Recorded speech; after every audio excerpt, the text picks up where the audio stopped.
Sampurasun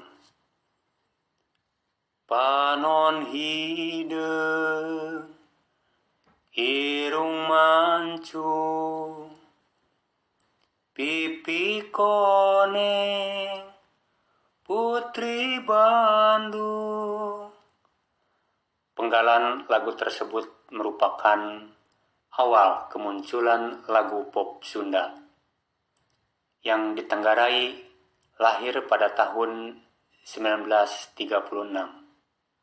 yaitu ketika Ismail Marzuki mengubah lagu Panon Hideung yang diadaptasi dari lagu asli Rusia, yaitu Ochi Chernyu atau Dark Age, yang sampai sekarang lagu tersebut masih sering dinyanyikan dan diperdengarkan lewat audio visual.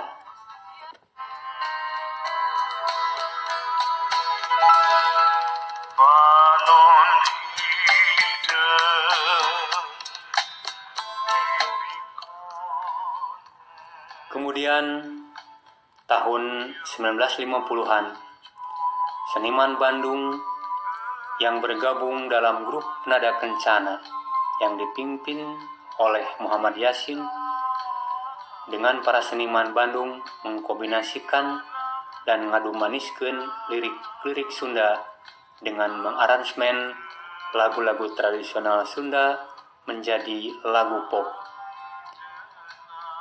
Musisi Tandeseng memberikan istilah yaitu Sunda Sound.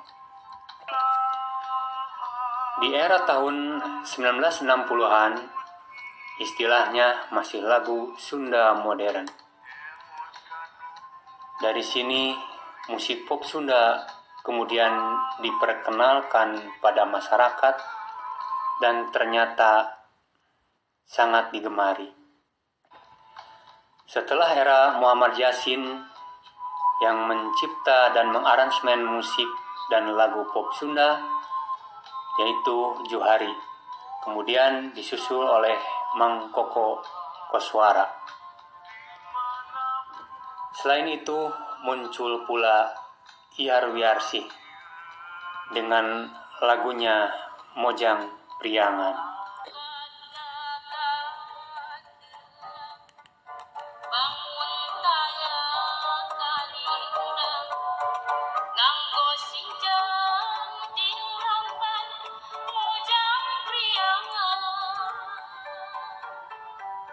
Kemudian disusul oleh penyanyi lainnya yaitu Titim Fatimah, Cicih Cangkurileung, Upit Sarimana ikut meramaikan pop Sunda. Dan mereka berlatar belakang sinden.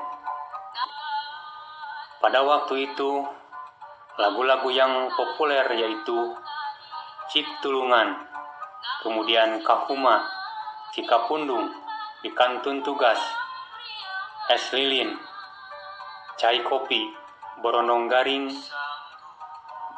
dan Neng Gelis, dengan sentuhan irama jazz, rock and roll maupun irama Latin.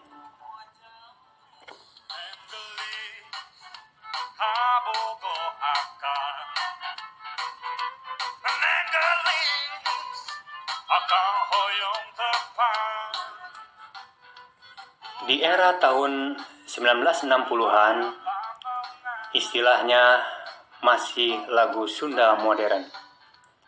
Baru di awal tahun 1970-an muncul istilah pop Sunda atau Sunda pop.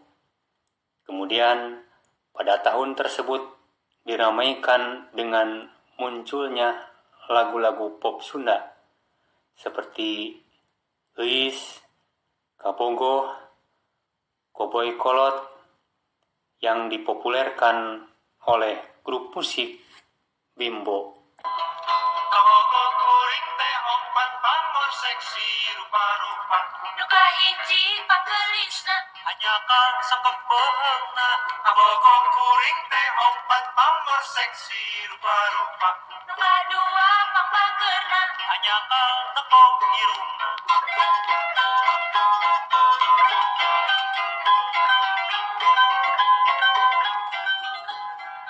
Tidak kalah ketinggalan Lilis Komariah yang berlatar belakang tembang Sunda Cianjuran ikut meramaikan pop Sunda dengan lagu-lagunya yaitu Kuda Lumping, Neang Pepotongan, Gambang Priangan, dan Warung Cikopi. Kopi nah hiji tingkah rasa amis pahitna abdi mah embung lamun dianjukan bae keun dianjuk kopi asal ulah. Pada waktu itu, seangkatan dengan Lilis Suryani, kemudian Tati Saleh.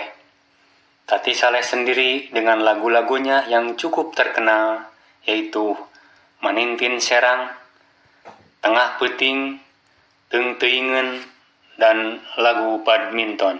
Badminton di mana-mana,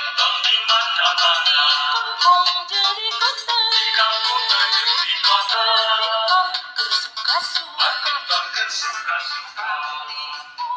Seperti kita ketahui bahwa pop Sunda merupakan representatif dari kreativitas seniman Sunda dalam memadukan lirik lagu dengan instrumen musik pop barat seperti gitar, drum, piano, dan alat musik yang lainnya.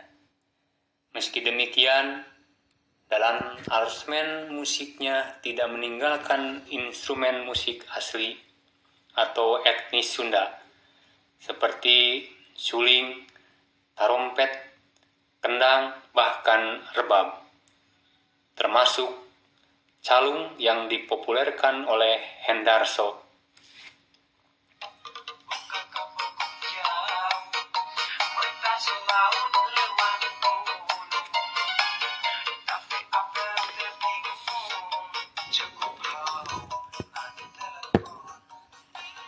Kemudian memasuki tahun 1980-an, Kalangkang dan Potret Manehna yang dipopulerkan oleh penyanyi Nining Meida yang meraih penghargaan HDX BASF Award tahun 1987-1988, buah karya Nano S, dan lagu tersebut bergengsi setingkat nasional.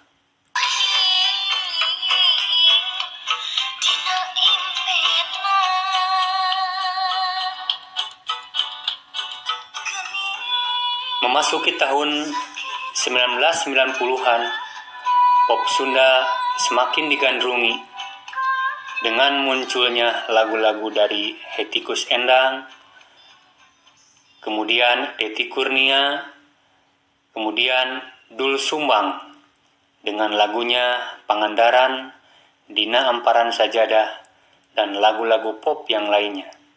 Bahkan lagu pop yang diciptakan oleh Doel Sumbang tahun 2016 yang sekarang lagi ngetren banyak di cover oleh penyanyi pendatang baru, yaitu Runtah.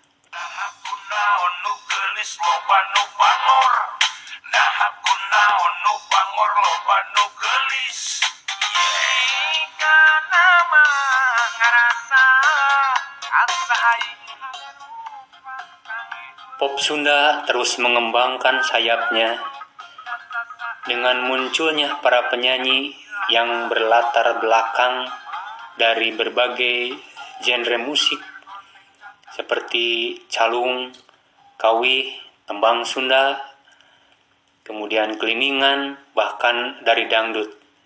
Di antaranya Rika Rafika yang terkenal dengan lagu-lagunya seperti Karedok Linca, Bang Bung Hideung,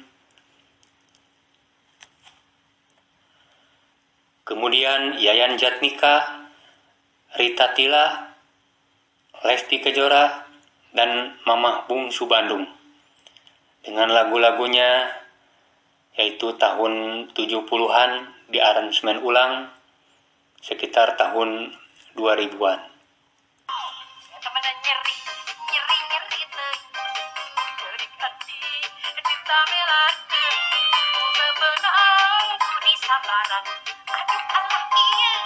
Sampai sekarang bermunculan pendatang baru seperti Abil Jatnika, Neng Dila, Panisabila, dan para pendatang baru lewat lagu-lagu cover.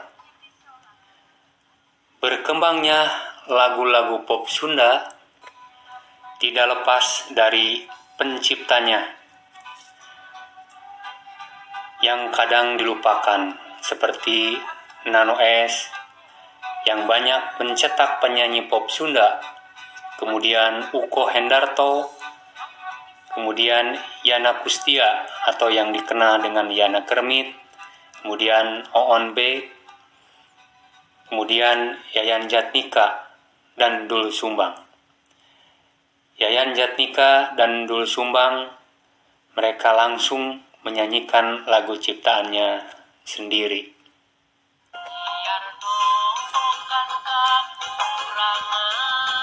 Pada masa kini, seniman Sunda perlu meledakan kembali lagu-lagu pop Sunda supaya lebih populer dari masa sebelumnya.